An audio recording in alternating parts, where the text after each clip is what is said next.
14 orang. Nanti kita akan mulai saja ya untuk mari belajar Alkitab pada malam ini. Kita akan buka terlebih dahulu di dalam doa. Saya meminta pada Pak Adi Haryono untuk membuka dalam doa terlebih dahulu. Minta tolong Pak Adi. Ya.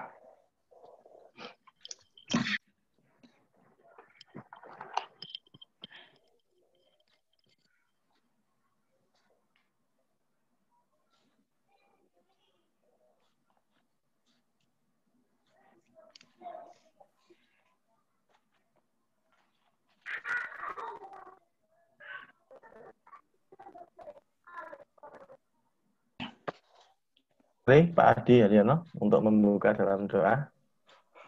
Mute.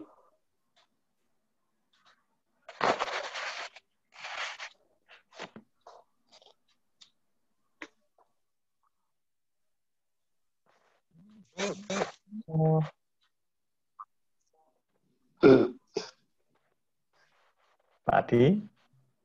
Oh, suaranya putus mungkin ya.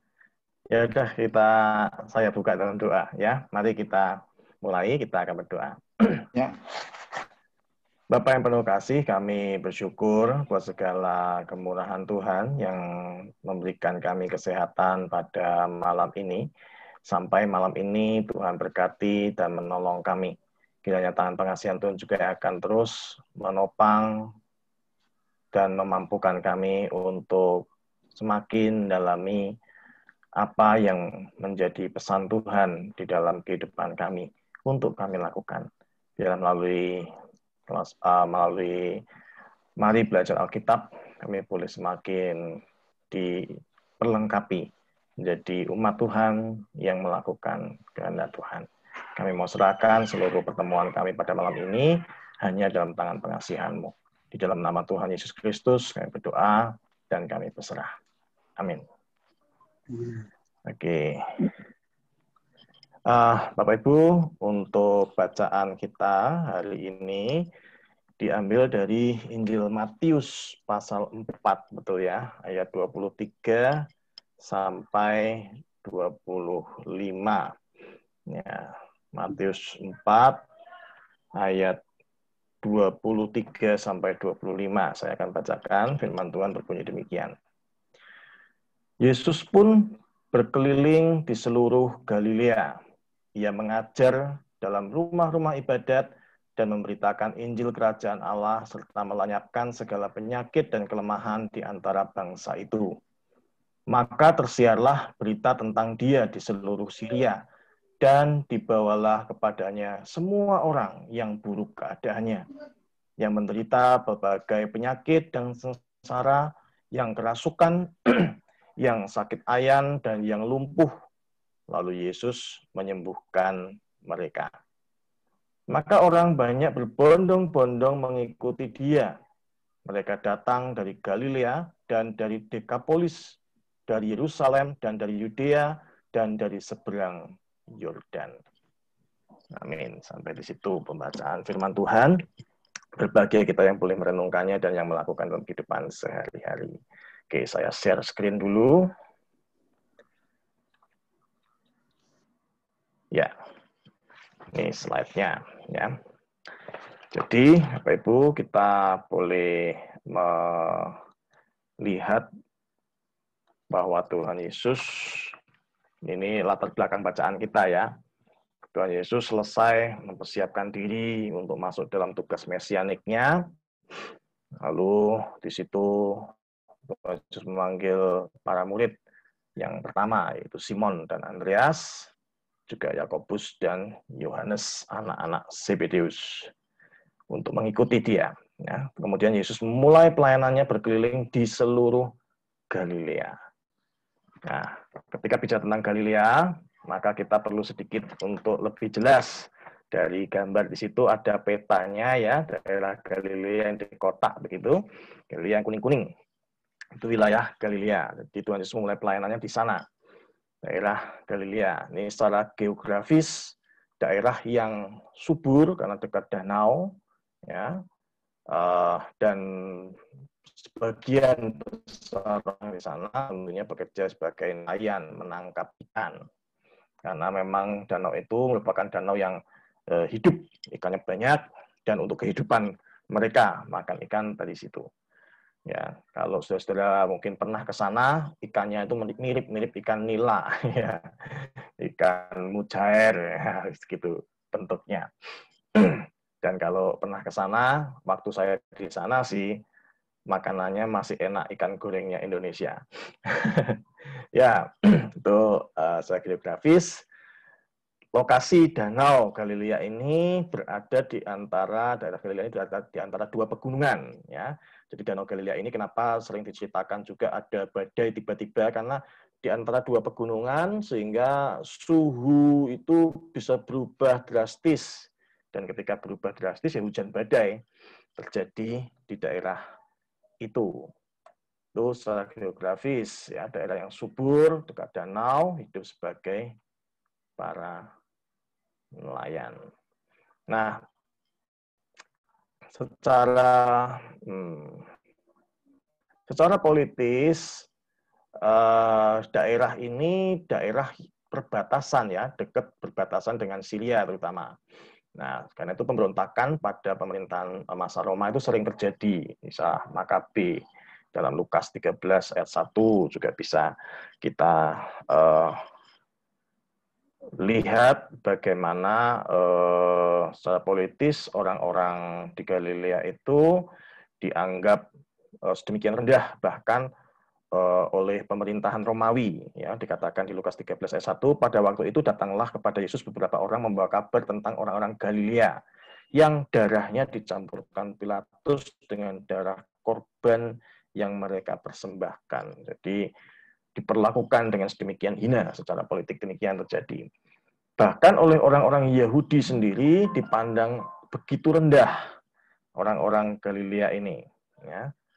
Di situ kalau kita perhatikan di Yohanes 7 ayat 41, ya, di sana orang-orang berkata, ya ini Mesias, tetapi yang lain berkata bukan, Mesias tidak datang dari Galilea. Dari Galilea daerah yang dipandang rendah, tidak ada nabi dari sana, tidak mungkin Mesias ada dari daerah Galilea, dipandang rendah, dipandang buruk, gitu ya.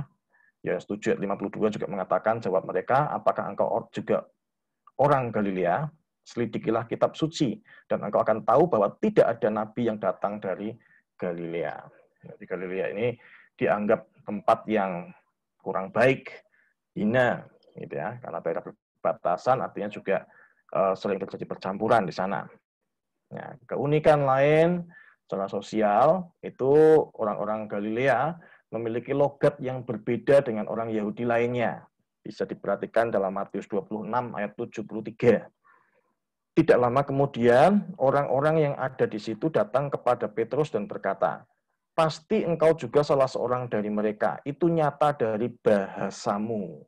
Jadi orang Galilea ini sebagian besar juga menggunakan bahasa bukan Ibrani tapi Aram, ya. Bahasa Ibrani, bahasa Aram itu bahasa Semit, mirip-mirip itu, satu rumpun dengan Arab dan lain sebagainya. Jadi sangat khas bahasa orang-orang Galilea, Yahudi di Galilea, dikenal bahasanya unik, dianggap bahkan orang-orang udik, gitu ya, karena lokasinya memang terasing dari Yudea, terpisah oleh daerah Samaria di tengah-tengahnya. Karena itu sulit untuk pergaulan di antara mereka, ya. Nah, tetapi di sini kita bisa perhatikan daerah Galilea ini justru menjadi tempat Tuhan Yesus mengawali pelayanan berita Injil. Dan ini daerah sebagian besar orang-orang yang miskin. Itu yang dilakukan oleh Tuhan Yesus dalam pelayanan pertama. Dia berkeliling untuk mengajar di rumah-rumah ibadat dengan menyembuhkan orang-orang sakit. Artinya bahwa banyak orang di antara mereka yang tidak punya dana untuk berobat sehingga memilih untuk mencari alternatif yang lain, ya. Di situ hadir Tuhan Yesus yang bisa menyembuhkan sakit, maka mereka datang kepada Yesus dan memang mendapatkan kesembuhan. Nah, tindakan ini yang dilakukan Tuhan Yesus dalam pemberitaan Injil, mengajar dan menyembuhkan orang, dan lain sebagainya itu membuat dikenal oleh banyak orang, bahkan sampai ke daerah Syria. Ya. Daerah Syria berbatasan sebelah utara dan barat daerah Galilea pada masa itu. Kelihatan di petanya ya, daerah Syria. Karena itu Tuhan Yesus dikenal juga menggunakan bahasa Aram. Ya. Bahasa ibu yang digunakan Tuhan Yesus itu bahasa Aram, bahasa Semitik. Bahasa Ibrani, Arab, Iran, dan lain-lain. Itu pakai bahasa mirip-mirip. Ya. Disebut Semitik karena itu Sem, dari Sem, anak Nuh yang pertama ya. Sem, Ham, dan Yafet. Nah, itu bahasa Semitik, satu rumpun. Nah, pelayanan Tuhan Yesus tentang penyembuhan dan pengusiran roh jahat itu juga didengar oleh bangsa-bangsa lain. Dikatakan orang-orang Syria, Dekapolis. Dekapolis itu daerah yang ada warnanya pink itu ya, Galilea. Dilihat sebelah timurnya ada Dekapolis. Itu daerah kekuasaan Roma. Di sana ada 10 kota. Ya, disebutnya Dekapolis, 10 kota wilayah Roma. Nah, kalau kita perhatikan di sana, pelayanan Tuhan Yesus mengusir roh jahat juga terjadi di daerah Dekapolis, wilayah timur Danau Galilea, sebelah timur Sungai Yordan. Artinya bahwa ada orang-orang Yahudi dari sana, tetapi sangat mungkin orang-orang bukan Yahudi dari daerah Syria, Dekapolis, itu pun banyak yang datang menjumpai Yesus, bahkan mengikuti Yesus. Ya, orang-orang Dekapolis jelas orang-orang Roma, banyak sekali di sana. Tetapi mereka juga berbondong-bondong mengikuti Yesus, dikatakan ya. Padahal Dekapolis wilayah timur Danau Galilea, sebelah timur Yordan. Kan artinya bahwa ketika Tuhan Yesus berkarya di Galilea, ada banyak orang non-Yahudi yang mendengar tentang Yesus, dan sebagian besar dari mereka juga mencari mujizat sembuhan. Nah, beberapa lagi bahkan mengikuti Yesus. Jadi karya pelayanan Yesus sejak awal, kalau kita perhatikan, memang ikut dirasakan juga oleh orang-orang non-Yahudi yang mendengar mujizat yang dilakukan oleh Tuhan Yesus. Ini yang bisa kita perhatikan di sana. Ya. Terus melakukan pelayanan pemberitaan Injil Kerajaan Allah disertai dengan kesembuhan dan pengajaran. Ya. Ini berarti bahwa pada saat itu memang ilmu kedokteran belum terlalu canggih tentunya, sehingga banyak sekali penyakit-penyakit yang membutuhkan penyembuhan mujizat seperti yang dilakukan oleh Tuhan Yesus. Nah, sebagian besar yang datang pada Tuhan Yesus dalam pelayanannya ini tentunya adalah orang-orang dari kalangan bawah. Ya, karena itu pelayanan Tuhan Yesus menjangkau yang jauh, bahkan yang berbeda. Dari pelayanan Tuhan Yesus di Galilea saja, kita bisa perhatikan bagaimana mereka disatukan menjadi orang-orang yang mengikuti Yesus selama pelayanan di Galilea. Nah, itu sedikit karena memang bacaannya cuma 3 ayat ya. Saya bagikan sedikit saja dari kupasan itu tentang wilayah daerah Galilea ya. Nah, dari sini kita bisa belajar beberapa hal. Itu yang pertama, kita bisa melihat bahwa pelayanan yang diberikan Tuhan Yesus itu diberikan pada semua orang yang mau datang kepada Yesus. Tuhan Yesus melayani tidak pandang bulu. Tuhan Yesus melayani dengan tulus kepada siapapun yang datang kepadanya. Ya. Dan pelayanan yang efektif yang dilakukan Tuhan Yesus adalah pendidikan iman tentang kehidupan sehari-hari. Jadi apa sih yang diberitakan Tuhan Yesus dalam masa pelayanannya? Bagaimana cara hidup manusia beriman, orang yang beriman, orang yang percaya kepada Tuhan. Ya, itu yang disampaikan. Kalau mungkin di Indonesia ya pendidikan moral, gitu ya. Nah, pada masa Tuhan Yesus bukan hanya pendidikan moral, tapi bagaimana orang hidup dan hidupnya sesuai dengan imannya kepada Tuhan. Itu yang disampaikan Tuhan Yesus, yang diajarkan Tuhan Yesus, yang selama ini mungkin bagi para orang-orang Farisi, ahli Taurat, tidak mengajarkan hal itu, hanya aturan-aturan, hukum-hukum, tetapi Yesus mengajarkan cara hidup, apa yang harus dilakukan. Ya. Misalkan jangan mencuri, jangan apa, ya. Tapi contohnya seperti apa, bagaimana prakteknya, begitu ya.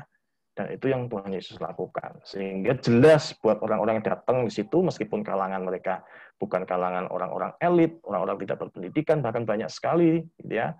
Tetapi mereka bisa memahami ajaran-ajaran Tuhan Yesus. Di pendidikan itu menjadi pelayanan yang efektif, mengajar. Dan kesehatan. Ya, pelayanan kesehatan itu yang dilakukan Tuhan Yesus. Baik itu secara fisik, menyembuhkan orang-orang yang sakit secara fisik, maupun yang kerasukan, ya, juga yang mental, yang putus asa, sudah lelah, dan lain sebagainya. Ya, ini yang juga menjadi pergumulan kita di masa kini, begitu ya.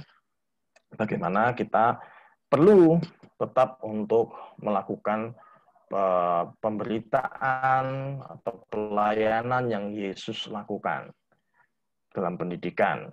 Ini tidak hanya bicara tentang pendidikan formal, ya, bagaimana kita sebagai orang tua mendidik kepada anak tentang iman dan kehidupan sehari-hari. Ya, ini pelayanan yang efektif. Ya. Kemudian tentang kesehatan, ya, berarti kita perlu mendukung memang lembaga-lembaga pendidikan dan lembaga-lembaga kesehatan yang ada di sekitar kita sebagai gereja. Ya, Solo ada banyak.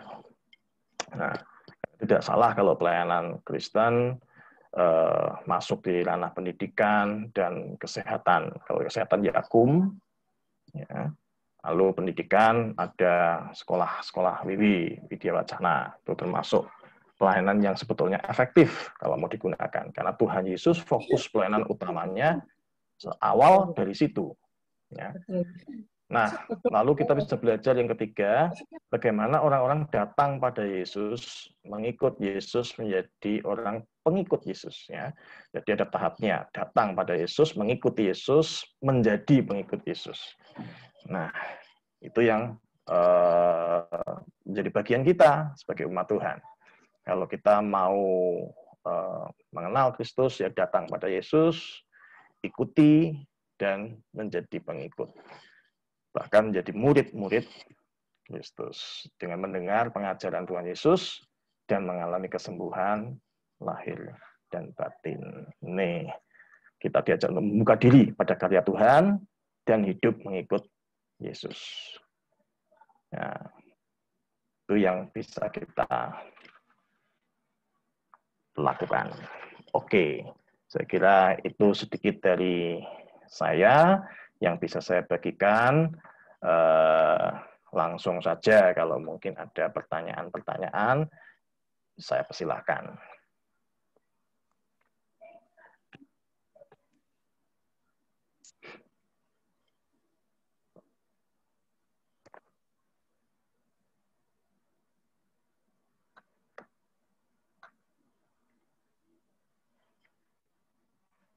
Mari Bapak Ibu. Pak, mau tanya yang Dekapolis itu sebelah mana Pak tadi Pak? Oh, petanya ya. Sebentar, saya share lagi. Dekapolis. Untuk petanya. Nah, itu Decapolis. Ada di gambar, Bu, kelihatan? Yang warna pink. Galilea sebelah timurnya, terus ke selatan dikit. Nah, itu wilayah Dekapolis, yang warna pink. Ya, kalau selatannya ada Samaria, Yudea, ini di Dekapolis sebelah timur, ke selatan dikit. Ya. Apa tuh timur selatan tuh? Ya, makasih Pak. Ya, itu wilayah. Oh, 10 kota wilayah itu, Pak. 10 kota, Oh, Decapolis itu artinya 10 kota. Jadi itu wilayah, bukan ya, makasih, wilayah Pak. orang-orang Yahudi itu. Iya, sama-sama. Ya, ya. Terus Dan saya lucunya lihat di itu. berita kok nggak ada tulisannya. Yang mau bicara. Oh, ya Pak Adi. Pak Haryono. Begini Pak, Tuhan Yesus itu kan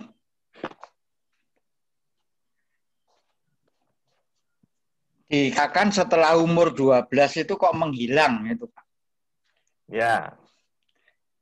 Menghilang, ada yang mengatakan itu Alkitab sudah dipalsukan karena riwayatnya Tuhan Yesus itu kok antara umur 12 sampai sekitar umur 30 itu kok enggak ada. Dan mereka memakai itu untuk mengatakan bahwa kitab itu sudah diedit, sudah dipalsukan dan sebagainya.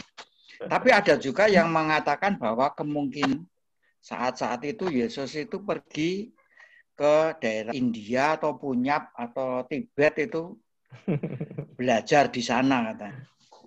Tapi saya pernah mendengar juga dari seorang yang ngajar mengenai Alkitab bahasa Ibrani itu, itu pembicaranya mengatakan bahwa Yesus itu mestinya belajar karena setelah umur 12 itu ada jenjang pendidikan lagi yang nanti akan memakan waktu sampai kira-kira umur 30 itu baru lulus. Lulus itu berhak memakai gelar rabi. Dan dengan gelar rabi itu, seseorang itu boleh yang pertama itu mengajar, menafsir perjanjian lama, Taurat itu, mempunyai pengikut, dan bisa juga mengajar di dalam rumah-rumah ibadat.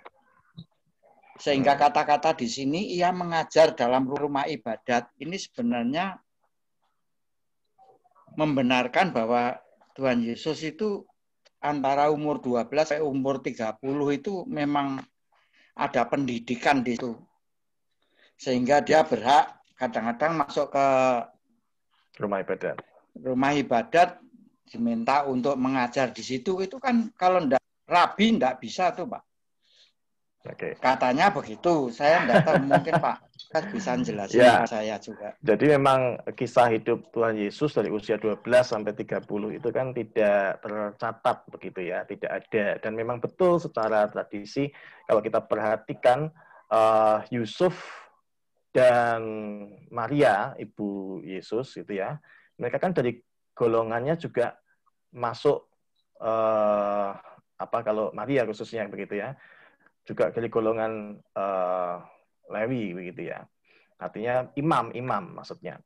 Ya, jadi Tuhan Yesus belajar tentang firman Tuhan, tentang Taurat, tapi bukan dalam pendidikan formal yang diakui pada masa itu.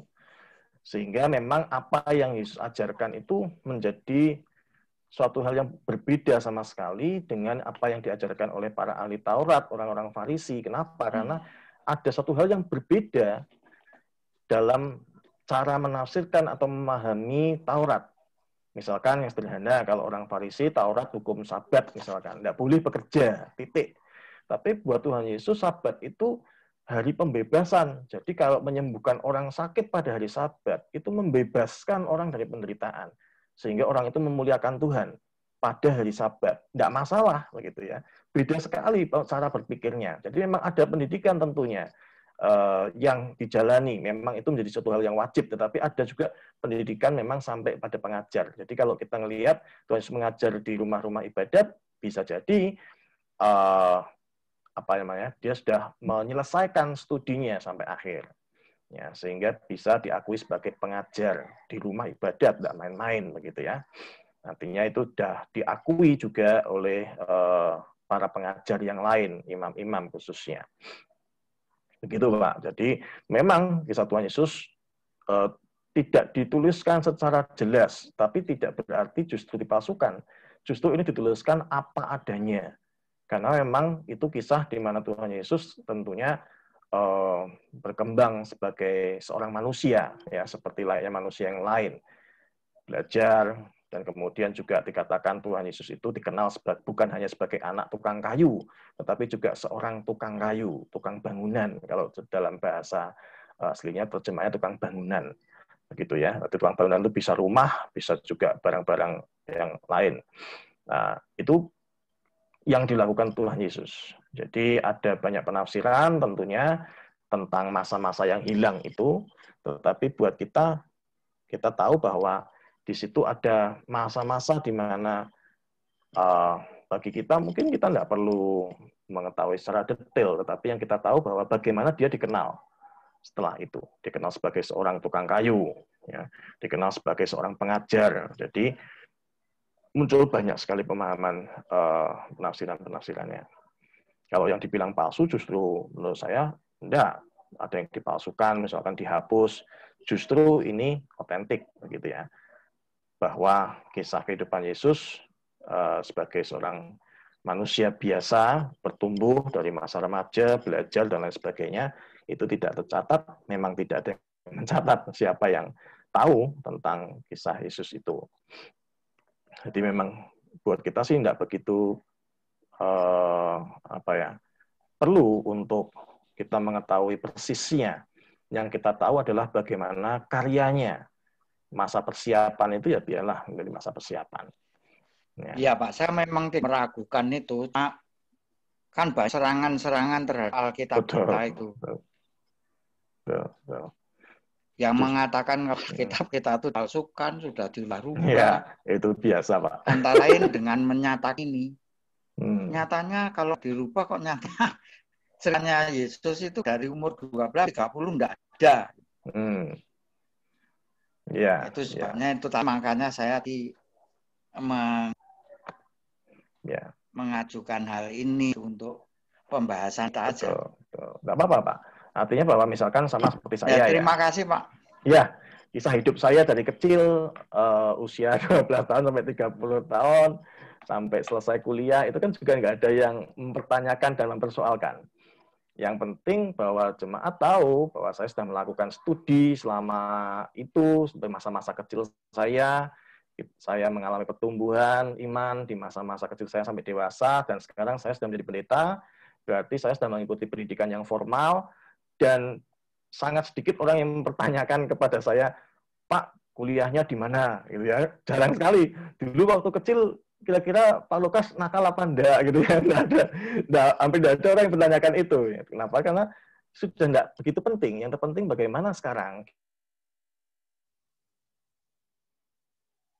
Saya sudah menjadi pendeta, saya melayani di GKI Coyudan, apa yang saya lakukan. Nah, sama pada masa itu. Tentunya tidak ada yang mencatat secara rinci apa yang dilakukan Yesus di masa usia 12 sampai 30 tahun, karena orang melihat apa yang dilakukan ketika ia masuk di dalam pelayanannya. Ya, itu yang lebih penting, gitu ya. Bagaimana, apakah Yesus belajar dari orang tuanya, karena dari golongan memang orang-orang yang mengerti tentang Taurat, begitu ya. Ya, itu sangat mungkin. Sangat iya. Ya. Tentulah pasti Tuhan Yesus juga ada masa-masa belajar itu. Bahkan di usia 12 tahun kan jelas ketika dia sudah menjadi anak Taurat, dia bertanya jawab dengan orang-orang Farisi di Bait Allah, misalkan. Ahli-ahli Taurat di Bait Allah. Itu kan jelas dia juga mengikuti jenjang itu. Tetapi memang ada sesuatu yang berbeda dari ajaran pada umumnya. Formalnya hukum-hukum Taurat tentang hukum, tapi Yesus lebih banyak memaknai hukum-hukum Taurat, menggali ke dalamnya, pesan-pesan utamanya. Dan itu yang diajarkan Tuhan Yesus dengan pengajaran-pengajaran yang konkret, yang jelas kepada umat. Ya. Misalkan kalau jangan mencuri, berarti terus ngomong kalau prajurit ya jangan mengambil lebih dari yang seharusnya kepada pemungut cukai, gitu misalkan ya. Jadi jelas, jangan membunuh, ya jelas. Tetapi kalau itu kan dalam Taurat biasanya hanya ajaran tentang hukum dan hukumannya. Tetapi Yesus mengajarkan bagaimana cara hidup kita. Itu yang unik dari Tuhan Yesus, sehingga banyak orang itu datang. Dan tadi saya katakan Tuhan Yesus berbahasa Aram, ya, menggunakan bahasa Aram untuk bahasa ibu atau bahasa sehari-hari. Misalkan ketika Tuhan Yesus berkata talitakum, itu bahasa Aramik, gitu ya. Evata, Eli Eli lama sabachthani, itu bahasa Aramik, bukan Ibrani sebetulnya. Kemudian sering menyebutkan dengan nama Bar, misalkan Bartolomeus, itu kan kata Bar itu jadi kalau Ibrani bin sebetulnya, bin kalau Arab gitu ya. Ben, bin, dan secara Aramik Bar. Ya, Bartolomeus misalkan, atau Simon bin Yunus. Nah, di situ menggunakannya Bar, ya. Barabas, Bartimeus, Barsabas, itu juga nama-nama Aramik. Ya. Jadi itu yang menyebabkan juga bahwa ajaran-ajaran Tuhan Yesus menyebar. Orang-orang Syria, orang-orang Dekapolis datang untuk menemui atau mengikuti Yesus selama pelayanan di Galilea. Jadi 5.000 orang lebih laki-laki, yang 5.000 laki-laki, yang lainnya tidak tahu, anak-anak dan perempuan, begitu ya, tidak terhitung jumlahnya. Itu bukan hanya orang-orang Yahudi, non-Yahudi juga sekiranya ada di sana. Kalaupun dari daerah Dekapolis, ya orang Yahudi yang tinggal di daerah Dekapolis. Ya, tapi pasti juga ada yang bukan Yahudi. Dan pada saat itu Tuhan Yesus melayani semuanya yang datang pada Dia. Nah, pernah ada yang juga ngomong, lalu Tuhan Yesus pernah tuh ketika di daerah Tirus, daerah Sidon, ya, di Matius 15 ayat 21 sampai 28. Itu kan ada seorang perempuan yang bilang, yang cerita kisah tentang minta disembuhkan anaknya gitu ya. Lalu Tuhan Yesus bilang anjing gitu ya, tidak layak untuk memberikan makanan pada anak-anak, malah diberikan pada anjing gitu ya. Lalu perempuan itu bilang, tapi anjing itu juga pada remah-remah yang ada di bawah meja tuannya. Lalu Tuhan Yesus bilang, besar imanmu gitu ya. Itu daerah Tirus dan Sidon itu kalau kita perhatikan di peta tadi, ya, masuk ke peta lagi. Nah, daerah Tire di atas itu Syria, dari daerah Syria, Tirus dan Sidon itu masuk ke daerah Syria. Artinya Peris itu tidak berada di daerah wilayah orang Israel di Syria. Yesus bahkan pelayanan juga sampai ke sana. Ya, kalau kita tidak tahu kan memang taunya ya semua yang dilakukan Tuhan Yesus itu pelayanannya di daerah Israel. Padahal tidak semuanya dilakukan di sana. Banyak peristiwa-peristiwa dalam Alkitab berada juga di daerah Syria, ketika Polis. Ya. Tapi kita jarang sekali untuk misalkan di daerah Gerasa. Gerasa itu dalam Matius 4 ya, ayat 25 misalkan. Di sana di kota Gerasa kenal, ingat ya Bapak Ibu ya, Gerasa itu tentang ada orang yang kerasukan roh jahat gitu ya, legion. Nah, itu kan kenal ya kisah itu ya. Nah, di situ kalau kita perhatikan itu daerah Gerasa itu daerah kota, salah satu kota di Dekapolis. Di Dekapolis. Jadi kalau dilihat di peta, nah ini caranya bikin ini pakai ini ya, menit ya. Nah, kira-kira di sini kelihatan ya Bapak Ibu ya, ada apa itu keluar warna, kira-kira di daerah situ tuh yang namanya Gerasa, daerah Dekapolis. Jadi tidak dilakukan pelayanan di Gerasa, itu bukan daerah Israel, tapi di timurnya ya, daerah Dekapolis. Jadi Tuhan Yesus melakukan pelayanan itu tidak hanya untuk orang-orang Israel terlebih dahulu. Meskipun ada ungkapan itu, ya, tetapi kalau kita perhatikan apa yang dilakukan Tuhan Yesus sebetulnya sejak semulanya sudah dinikmati juga oleh orang-orang lain. Ya. Memang, tetapi dia dikhususkan sebetulnya untuk orang-orang Yahudi terlebih dahulu dalam hal tentang kemesiasannya. Karena orang-orang di luar Yahudi, orang-orang Israel tentunya tidak mengenal tentang Mesias. Ya. Jadi orang-orang berbondong ikut Yesus, datang dari Galilea dan Dekapolis, berarti sudah wilayah orang asing. Itu pelayanan Tuhan Yesus. Menarik ya. Karena kita biasanya akan beranggapan, ya Tuhan Yesus melakukan pelayanan hanya untuk orang Israel. Tapi kalau ngelihat ayat ini, tidak hanya untuk orang Israel. Orang Syria pun menikmati, karena mereka berbahasa Aram. Mereka mengenal Yesus. Ya, itu sedikit tambahan-tambahan saya. Pak Lukas. Iya, siapa ya? Cynthia. Oh, Cynthia. Mari Cynthia, kalau mau nambahin boleh. Ini aja sih, aku mau sekedar memberikan informasi. Tadi perihal soal pertanyaannya Pak Adi tadi ya, Pak, yang bertanya. Pak Haryono ya. Ya. Dulu waktu kuliah, saya itu pernah membaca juga soal isu kontroversial ini tentang kemana Yesus setelah usia 12 tahun. 12 tahun. Kemudian muncul lagi setelah 30 tahun. Nah, memang ada satu buku yang pernah saya baca, itu salah satu tokoh teolog dari luar negeri, dia berusaha untuk memberikan bukti-bukti dokumenter tentang perjalanan Yesus selama 17 tahun itu. Saya lupa penulisnya siapa, tapi kurang lebih judulnya mengenai tahun Yesus yang hilang. Nah, itu memang di situ disertakan bukti-bukti dokumenter tentang perjalanan Yesus, tapi memang tidak pernah ada yang bisa mengkonfirmasi apakah itu benar atau enggak, karena sekali lagi itu menjadi misteri yang kita nggak tahu karena terjadi berabad-abad yang lalu. Nah, makanya itu saya mengenai tanggapan apakah Yesus pergi ke India, Nepal, bahkan dikatakan juga saya pernah dengar kalau ada Injil yang mengatakan bahwa di sini nih Yesus mulai lari ke arah Mesir atau kemana gitu. Saya pernah dengar ada kayak gitu. Tetapi menurut saya yang terpenting seperti yang Pak Lukas bilang itu bukan perihal bagaimana kehidupan Yesus setelah 12 tahun gitu. Waktu di kelas perjanjian lama, saya itu pernah diberikan sebuah film. Film ini memang cukup kontroversial juga sih, karena dia berusaha untuk menceritakan kehidupan Yesus ketika masa kanak-kanak gitu.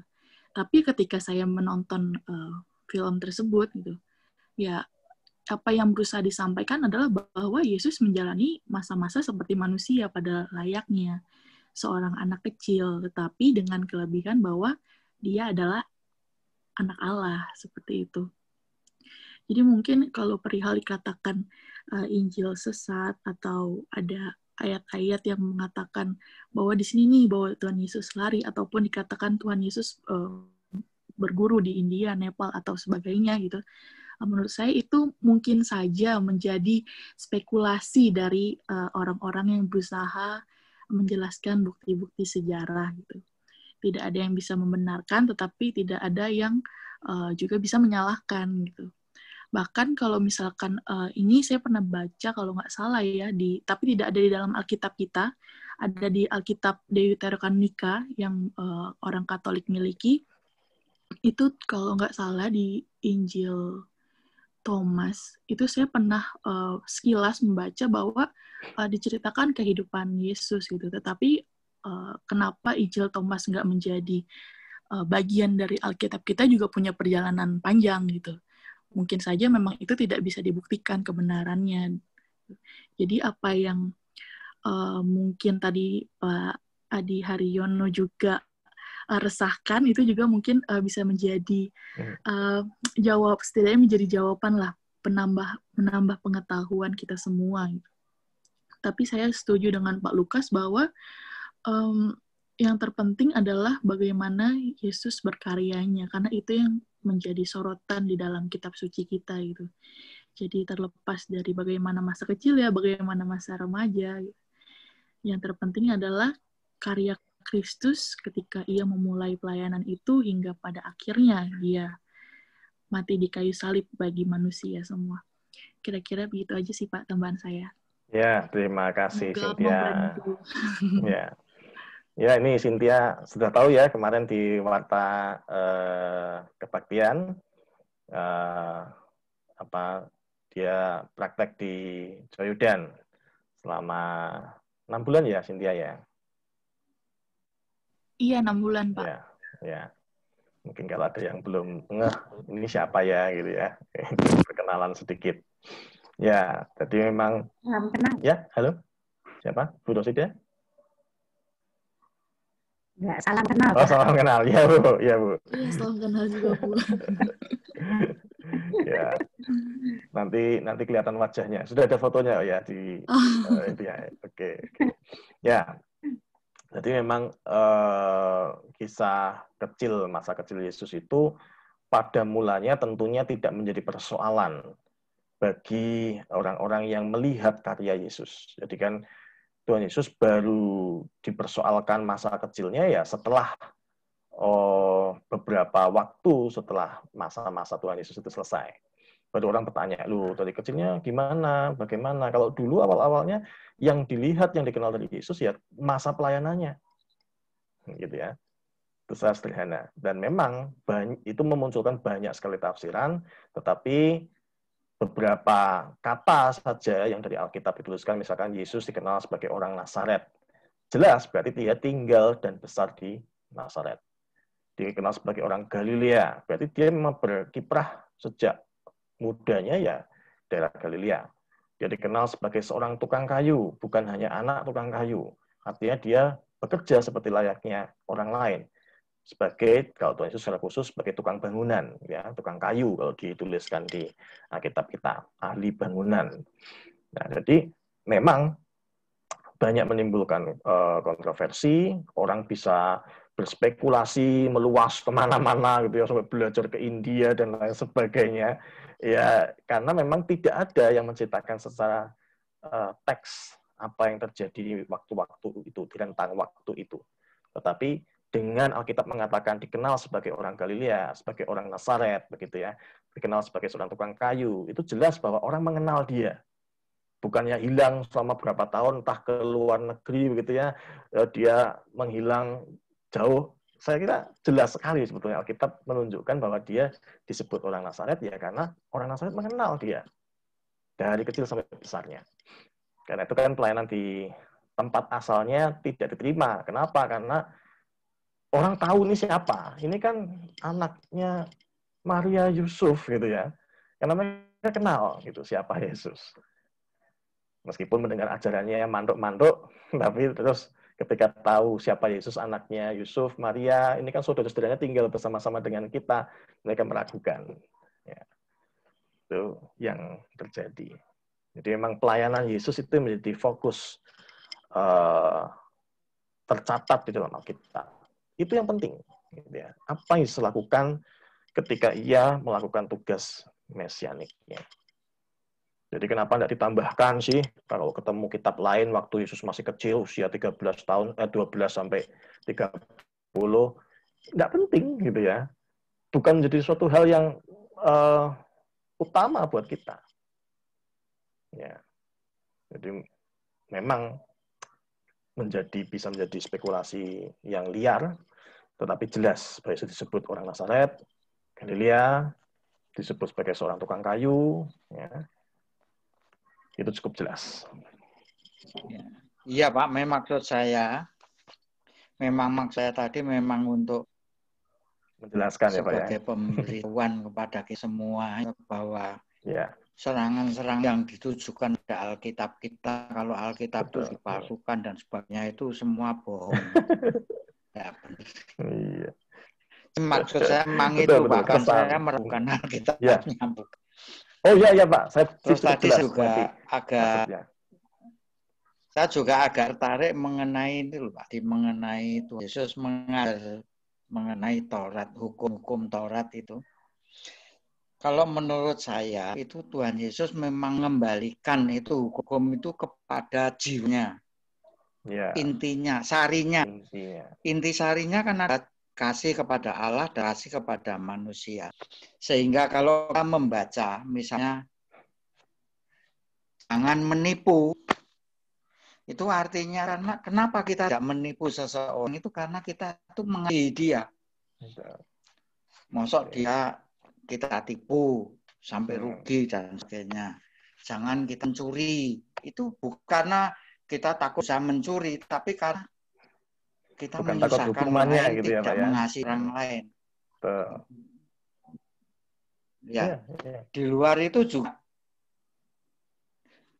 luput dari keinginan Tuhan. Kan mau membuat hukum itu kan supaya manusia itu hidupnya nyaman, hidupnya teratur. Kalau misalnya satu kota tidak ada satu orang pun yang mencuri, kan di kota itu kan tenang dan sejahtera, toh Pak. Kalau misalnya tidak ada yang nipu, kan semua senang. Saya tidak akan ditipu dimanapun saya ada, kan seperti itu. Jadi tujuan dan itu tenang. Kan seperti itu.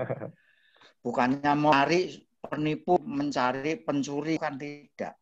Iya. Jadi Tuhan Yesus itu menurut saya cuma mengembalikan hukum-hukum itu kepada dasarnya, rohnya, jiwanya hukum itu sendiri. Bahwa untuk kesejahteraan semua, untuk mengasihi sesama manusia, juga mengasihi Tuhan Allah kita. Terima kasih, Pak. Ya, terima kasih Pak Adi Haryono. Jadi memang apa yang diajarkan menjadi berbeda dengan yang diajarkan oleh para ahli Taurat, orang-orang Farisi, karena memang fokusnya bukan pada hukum dan hukuman, gitu ya. Sehingga orang takut melakukan kejahatan karena takut dihukum. Tetapi Tuhan Yesus mengajarkan ini yang menjadi kehendak Tuhan, ya, mengasihi sesama. Dan memang itu sebetulnya rumusan yang juga dimiliki oleh para ahli Taurat. Kasihlah Tuhan Allahmu dengan segenap hatimu, dengan segenap jiwamu, dengan segenap kekuatanmu, dan kasihlah sama manusia seperti dirimu sendiri. Itu sebetulnya rumusan yang juga dimiliki oleh para ahli Taurat dan orang-orang Farisi. Tapi mereka tidak tahu bagaimana mempraktekkan itu. Dan Tuhan Yesus yang menjelaskan bagaimana mempraktekkan cara hidup itu. Sehingga banyak orang-orang sederhana, bahkan orang-orang yang pendidikan rendah sekalipun, bisa memahami apa yang diajarkan Tuhan Yesus. Mereka mencari Yesus karena paham apa maksud Yesus.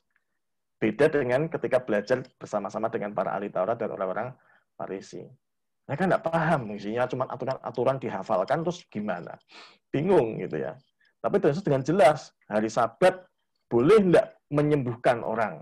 Nah ini membebaskan kok, ya, membebaskan orang dari penderitaan sekian lama. Apa harus nunggu besok, lusa? Sekarang disembuhkan, hari Sabat pun tidak masalah. Kenapa? Karena itu hari pembebasan. Jadi konsepnya menjadi berbeda.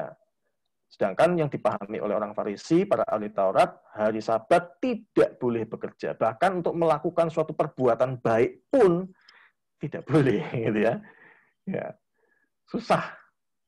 Tapi kok ya bikin aturan lain. Kalau boleh mengadakan pesta, menjamu orang tamu datang, lucu gitu ya. Tapi ya itulah kelemahan dari sebuah hukum gitu ya. Ya buat aturan lain. Tetapi Tuhan Yesus menjelaskan intinya, betul. Dia menyampaikan apa sih yang dikehendaki di hari Sabat untuk kamu memuliakan Tuhan, fokus pada kehendak Tuhan. Sehingga menyembuhkan orang sakit pada hari Sabat tidak menjadi persoalan buat Yesus. Terima kasih Pak Adi Haryono. Jadi memang kelompok-kelompok agama lain terkadang menggunakan masa-masa jeda itu sebagai sebuah pertanyaan buat kita. Kamu tidak tahu kan, Tuhan Yesus di usia sekian sampai sekian, itu kemana, di mana, apa yang dilakukan. Iya, iya. Dan itu yang terjadi sebetulnya pada umumnya orang melakukan hal itu. Ya. Dan memang ada hal yang tidak penting. Maksudnya tidak perlulah untuk kita tahu. Yang kita tahu adalah karyanya itu jelas. Ya, misalkan ada ulama atau ada pemuka agama begitu ya, yang ketika dicari latar belakangnya, wah ini dulunya cuma tukang obat gitu, misalkan gitu ya. Dulunya tukang obat tiba-tiba jadi ulama, tiba-tiba jadi pemuka agama, kan bingungin. Ya, tapi kan banyak orang menutup mata, nggak urusan soal itu, pokoknya sekarang gimana, padahal fanatik dan garis keras misalkan. Ya, itu yang sering kali terjadi. Nah, memang buat kita hal-hal itu juga tidak begitu penting, meskipun itu menjadi persoalan tentang sejarah kehidupannya gimana dan lain sebagainya. Jelas kalau kita bilang dia disebut orang Nazaret, memang diabaikan bahwa dia memang dikenal sebagai seorang tukang kayu, dan banyak ilustrasi juga Tuhan Yesus tentang pembangunan-bangunan, didirikan di atas pasir, didirikan di atas batu, gitu ya. Itu kan jelas menunjukkan bahwa Yesus tahu tentang itu, ahli bangunan, tahu tentang pertukangan, jelas. Gitu ya. Ya, terima kasih. Itu saya kira pancingan dari Pak Adi Haryono tadi ya, supaya kita jadi mikir ke situ ya, tahu oh maksudnya begitu. Terima kasih Pak Haryono. Ya. Mungkin ada pertanyaan yang lain. Ya. Atau mau nambahi boleh loh, enggak apa-apa loh kalau mau nambahkan sesuatu.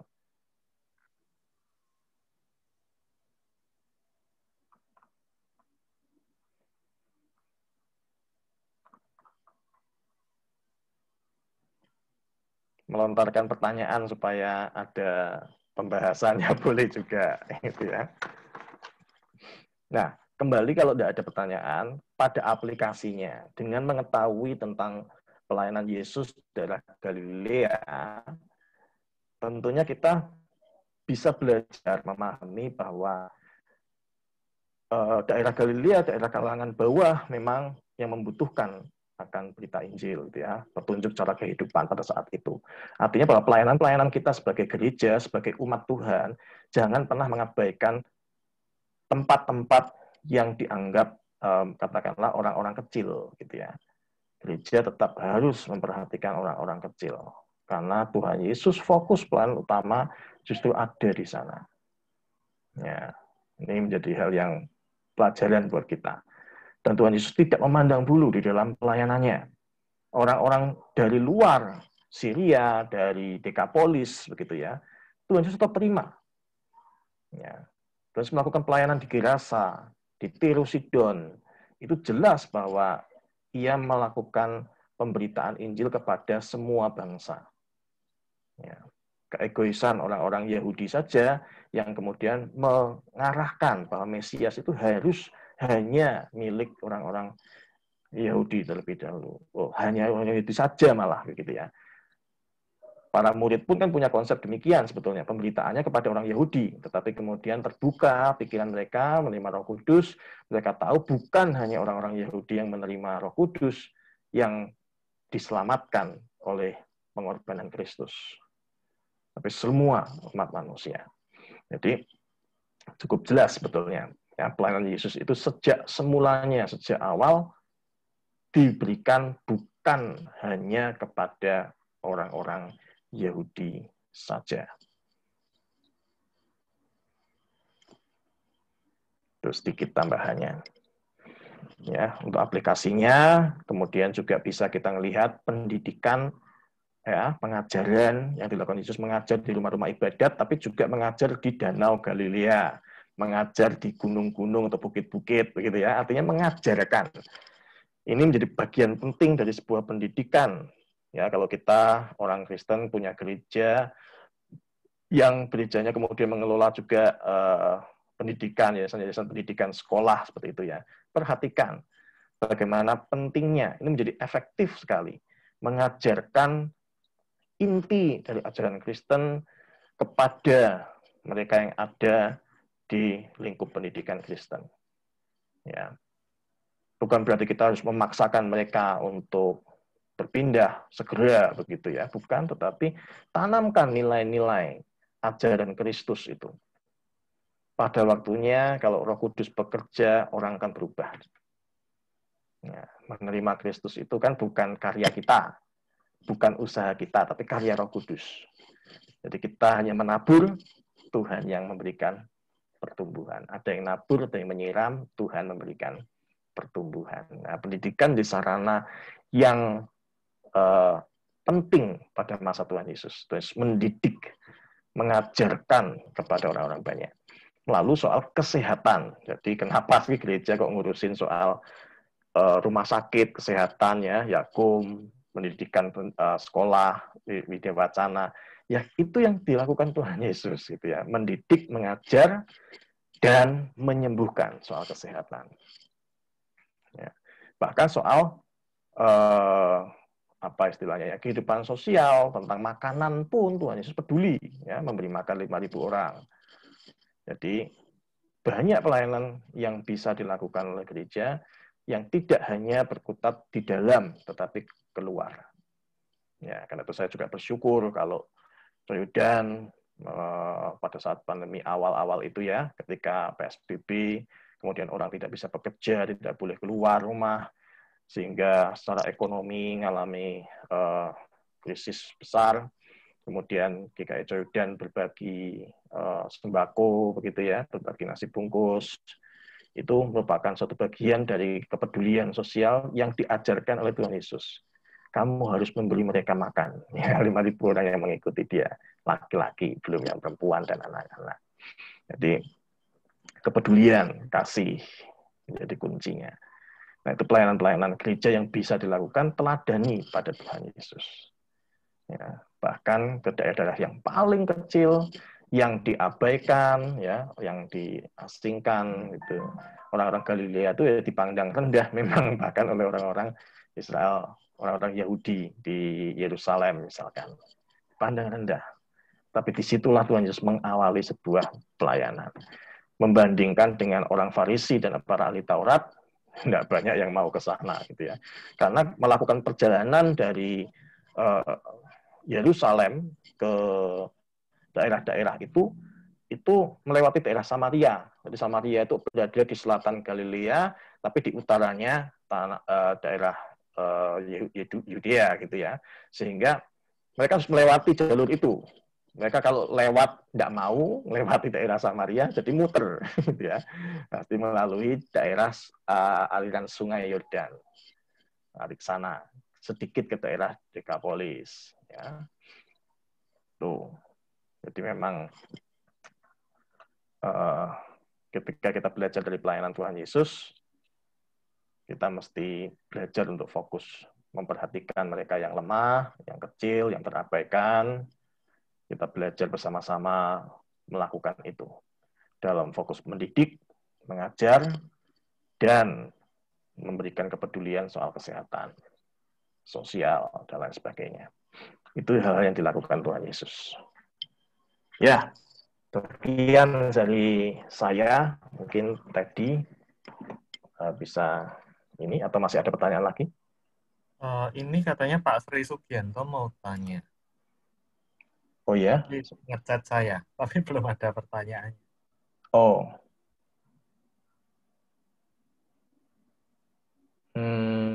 Pak Sri Sugianto. Mari Pak Sri Sugianto. Ya Pak. Halo. Mumpung belum ditutup Pak Sri. Halo. Halo, halo, halo. Ya, dengar Pak. Halo, bisa dengar ya Pak? Ya, enggak putus-putus. Putus ya? Halo. Ya, ya, Iya. Boleh,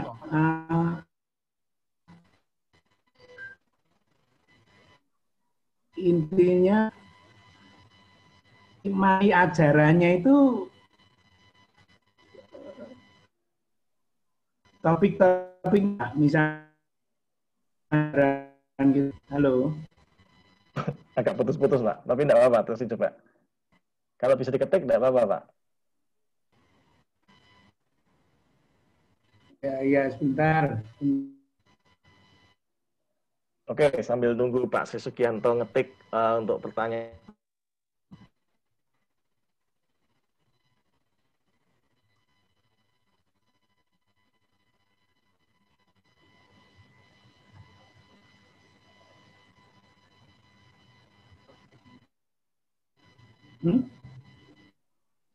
Iya, matur nuwun. Oke. Cynthia, ngomong dulu Cynthia lagi. Gimana Pak? Iya, bisa nambahin lagi mungkin supaya nunggu Pak Sri Sugianto masih mengetik pertanyaannya. Bisa nambah-nambahin apa, Cynthia? Saya tadi agak merenung sedikit sih. Kalau tadi kan Pak Lukas dari perspektif kita yang bergerak untuk keluar, Yesus mengajak kita untuk memberikan, bukan memberikan sih, tapi lebih bergerak untuk mengasihi keluar dari diri kita sendiri gitu. Tapi saya tadi mencoba melihat dari perspektif orang-orang Galilea yang mungkin pada saat itu merasa tersisihkan gitu. Betul. Merasa bahwa mereka adalah setengah orang Yahudi, tetapi juga setengah orang campuran gitu. Tetapi justru karena ketidakaslian suku mereka, makanya mereka nggak dianggap gitu. Betul. Saya berusaha melihat gitu, merenung, memposisikan diri saya sebagai warga Galilea gitu. Mungkin pada saat itu selain Yesus meneladankan bahwa kita harus memiliki pelayanan yang katakanlah efektif gitu, keluar tentang pelayanan.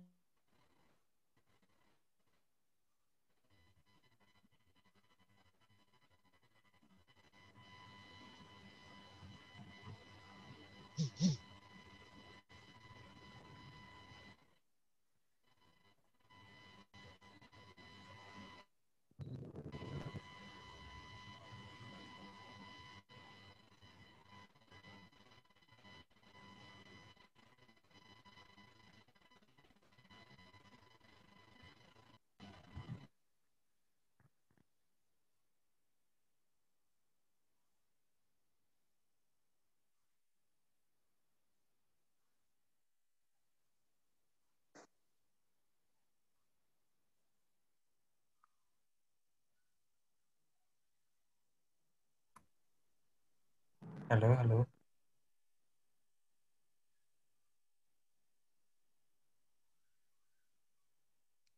Ini sepertinya Pak Lukas disconnect.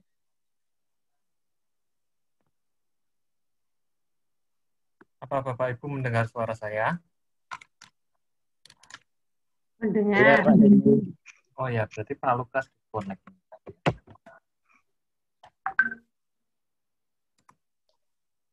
Oh ini, sudah connect kembali Pak Lukas. Sorry, putus koneksinya.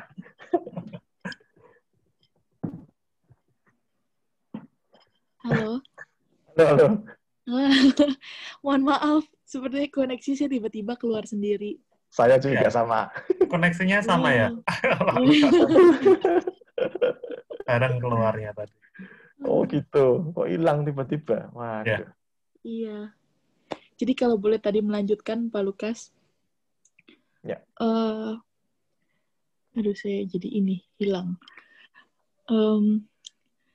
Iya, ketika saya berusaha untuk memposisikan diri sebagai katakanlah warga lokal Galilea, mungkin perasaan saat itu ya mungkin yang dirasakan oleh warga di sana adalah mereka merasa tersisihkan karena jelas mereka ditolak oleh orang Yahudi, kemudian juga mereka dikatakan orang-orang yang diasingkan karena berada di tengah-tengah daerah Samaria juga kan. Saya merasa Yesus memulai pelayanannya di sana itu bukan hanya sekedar mengajak kita yang dari luar untuk melihat bahwa kita harus punya pelayanan yang merangkul orang kecil, tapi juga memberikan menguatkan orang-orang yang katakanlah termarginal itu, tersisihkan itu, bahwa ternyata Yesus itu nggak melupakan gitu loh orang kecil. Bahkan justru orang kecil lah yang pertama kali ditolong oleh Yesus ya. Jadi jangan pernah merasakan bahwa ketika kita kecil terus merasa tersisihkan, lalu kemudian Tuhan lupa gitu. Saya merasa mungkin selain kita diajak untuk melakukan pelayanan yang katakanlah juga transformatif gitu kalau menurut saya, kita juga diingatkan bahwa ternyata mau orang yang terpandang atau nggak terpandang, semuanya itu dipandang sama-sama berharga gitu oleh Tuhan Yesus. Maka itu juga menurut saya salah satu alasannya. Oke. Thank you ya tambahannya ya dari Cynthia ya. Coba kita rasakan jadi bagian dari mereka yang tersisihkan. Waduh, internet connection unstable lagi. Masih masuk deh ya? Cek 1 2 tes. Sih, Pak. Masuk, Pak. Masih. Oke. Ya, ini dari Pak Sri tadi sudah masuk ya, Pak Sri Sugianto. Materi yang diajarkan topiknya tidak jelas ya Pak. Misalnya kesabaran dan apa tuh SB-nya itu apa? Di ayat ini seperti perkuliahan jurusan teologi. Oh ya, baik, maaf. Jadi kalau kita lihat bacaannya kan memang seperti itu. Ya, bacaannya kita fokus pada tentang Tuhan Yesus yang berkeliling di seluruh Galilea, ya.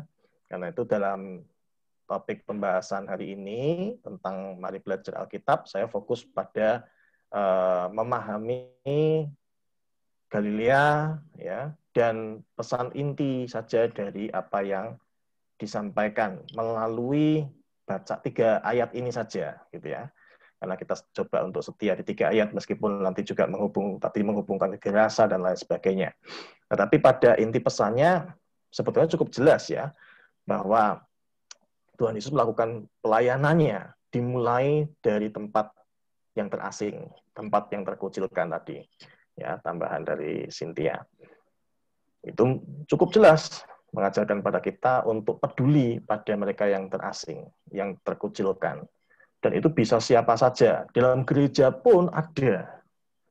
Ya, bahkan di dalam gereja pun bisa terjadi. Karena itu kalau ada saudara-saudara yang mengetahui ini terasingkan, terkucilkan, terabaikan, ya bisa sampaikan kepada gereja, ya, supaya kita bisa melakukan tindakan pelayanan kepada mereka. Ya, karena itu yang diajarkan Tuhan Yesus melalui bacaan ini, paling tidak kita bisa tahu itu Galilea adalah seperti apa, maka kita belajar untuk melakukan sama seperti yang Tuhan Yesus lakukan, mengajar dan menyembuhkan.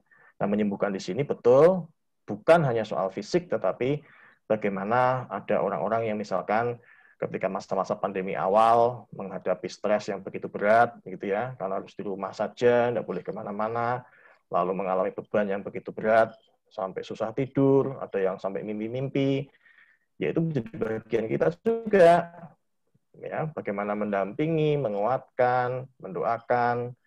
Saya kira itu, meskipun mungkin kita memang bukan mari belajar Alkitab ini tidak per topik secara khusus ya tentang, karena bacaannya soal itu saja 3 ayat itu, jadi Yesus mengajar dan menyembuhkan orang itu menjadi salah satu bagiannya dari ayat-ayat ini. Jadi saya kira, mohon maaf kalau jadi pembahasannya seperti kuliah gitu ya, karena lebih banyak pada tafsirnya. Aplikasinya tadi di akhir kita sudah bahas beberapa. Saya kira begitu ya Pak. Ini putus lah ya. Aman, Pak. Oh, saya kira putus. Ya. Ya Pak, makasih Pak. Ya, jadi kalau lain kali mau membahas soal topik tentang kesabaran, saya kira tidak bisa dibatasi dengan ayat. Jadi kalau mau topikal membahas tentang pengajaran saja, atau bagaimana karya Yesus, tentang kesabaran, tentang apa, itu bisa bikin topik, tetapi tidak dibatasi dengan ayat-ayat itu ya. Karena ini fokusnya lebih pada bacaannya, jadi mohon maaf yang saya sampaikan lebih banyak pada tafsirannya. Meskipun aplikasinya saya berikan juga di bagian akhir. Ya. Tuh bagian-bagian. Ya, mari Pak.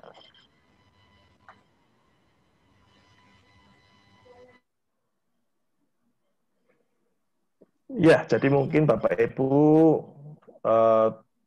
sebagian tidak bertanya mungkin juga karena bingung ya mau nanyain apa, karena bahannya memang 3 ayat itu, tetapi itu yang bisa saya sampaikan bahwa kita sebagai umat Tuhan, kalau kita melihat pada Tuhan Yesus, dia tidak menolak siapapun yang datang kepadanya. Ya, menguji iman, ya, tetapi menolak tidak. Itu yang dilakukan Tuhan Yesus. Dia melakukan pelayanan dimulai dari yang paling kecil, yang terendah, yang disisihkan, yang diabaikan, dia justru ada di sana. Ya.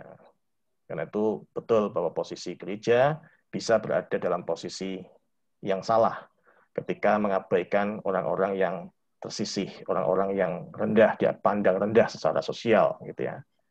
Sebab Tuhan Yesus justru melakukannya di sana. Galilea, Syria, daerah Dekapolis dan sebagainya. Seberang Sungai Yordan itu jelas. Ya, di daerah asing. Itu saja sih dari saya. Mari.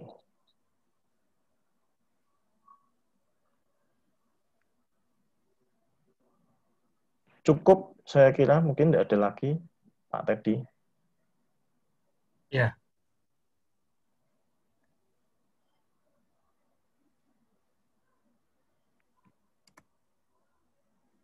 Oke, terima kasih Pak Lukas atas materi yang disampaikan. Sebelum ditutup, saya mungkin sedikit pengumuman dulu ya. Untuk MBA, 2 minggu lagi, hari Senin tetap di jam yang sama, jam 7 malam, akan dipimpin oleh Pendeta Peter Kristianto Wijaya dengan tema ucapan bahagia. Itu dari Matius 5. Jadi kita mulai dari khotbah di bukit.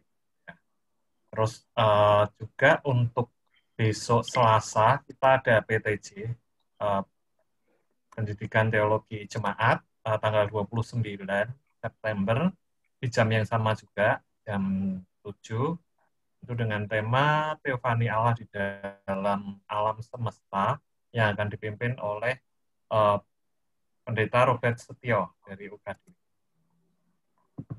Ya, demikian. Oke, bisa minta tolong Pak Lukas untuk menutup dalam doa. Oke, terima kasih. Mari kita menutup pertemuan kita pada malam ini dalam doa. Mari kita berdoa. Bapa yang penuh kasih, kami bersyukur atas segala kemurahan-Mu ya Tuhan, yang boleh menolong kami untuk bisa mendapatkan pesan-pesan inti dari firman Tuhan hari ini. Meskipun mungkin ayatnya memang sedikit dan terbatas, tetapi kami boleh menemukan banyak hal yang membuat kami mengerti sebagai gereja Tuhan, sebagai umat Tuhan, apa yang harus kami lakukan. Sebab sungguh ketika kami tidak memaknainya, maka firman ini hanya menjadi perkataan belaka. Tetapi ketika kami boleh mempelajari, mengerti maknanya, dan melakukannya, firman ini boleh hidup di dalam kehidupan kami. Terima kasih ya Tuhan, Kau berkati juga kiranya istirahat malam kami, Tuhan yang mampukan kami untuk bisa dengan baik, dan besok dengan kesehatan yang Tuhan anugerahkan, kembali kami boleh beraktivitas. Dan biarlah kami juga berdoa untuk mereka yang sakit, Tuhan tolong sembuhkan, berikan kekuatan pada mereka yang mendampingi, dan Tuhan yang boleh berkati kiranya para dokter, perawat, yang saat ini terus bergumul melawan sakit penyakit, terutama pandemi COVID-19. Tuhan yang akan terus memampukan mereka dengan ketabahan dan kekuatan.